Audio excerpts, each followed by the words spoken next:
बघूयात। मेडिकलचा परवाना किंवा निलंबित झालेला परवाना पूर्ववत करण्यासाठी मंत्री नरहरी झिरवळ यांच्या समोर सुनावणी लागली होती। या सुनावणीत निलंबित परवाना पूर्ववत करण्यासाठी आणि निलंबनावरती स्थगिती मिळवण्यासाठी लाच मागितल्याची माहिती एसीबीने दिली आहे। त्यामुळे एसीबीने म्हटलंय की मंत्री कार्यालयातील लिपिक राजू ढेंगरे यानं मंत्र्यांसमोर होणाऱ्या सुनावणीमध्ये हवी तशी स्थगितीची ऑर्डर देण्यासाठी 50,000ची लाच मागितली। त्यामुळे मंत्र्यांसमोर होणाऱ्या सुनावणीसाठी फक्त लिपिकाची लाच घेण्याची हिम्मत की आणखी देखील अधिकारी यामध्ये आहेत याचा देखील तपास होणार असे एसीबीने सांगितलंय। या संदर्भात माहिती घेऊयात आमचे प्रतिनिधी कृष्णा सोनारवाडकर यांच्याकडनं। कृष्णा, मगाशीच नरहरी झिरवळ म्हणाले की जर माझा संबंध आला तर राजीनामा देईन, मात्र आता मंत्र्यांच्या समोरच लाच घेतली आहे असं एसीबीने म्हटलंय। काय संपूर्ण प्रकरण?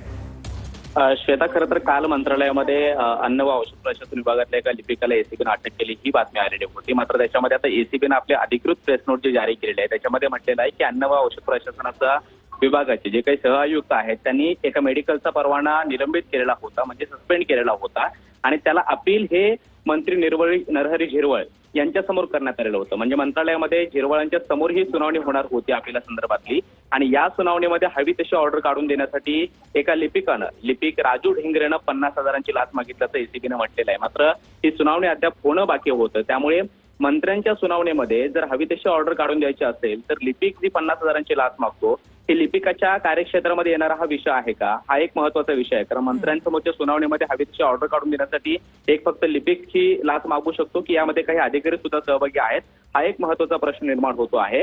सध्या लिपिक राजू ढेंगरे याला एसीबीने अटक केलेली आहे। मात्र या सगळ्या प्रकरणामध्ये मंत्रालयामधला तपास एसीबी कशा पद्धतीनं करते हे पाहणं महत्वाचं असणार आहे। मात्र अशा अनेक सुनावण्या मंत्रालयामध्ये दररोज शेकडो सुनावण्या होत असतात आणि सगळ्या मंत्र्यांसमोर अपील जे आहे वेगवेगळ्या प्रकरणात दाखल केलं जातं आणि तिथे अशा पद्धतीनं आता जर हे लाचखोरीचं प्रकरण समोर आलेलं आहे, त्यामुळे मंत्रालयामध्ये होणाऱ्या सुनावण्या या किती प्रामाणिकपणे पार पडतात हा देखील महत्वाचा मुद्दा जो आहे तो सामान्य नागरिकांना पडू शकतो। मात्र सध्या एसीबीने केलेली कारवाई ही राज्यभरामध्ये चर्चेचा विषय बनलेली आहे।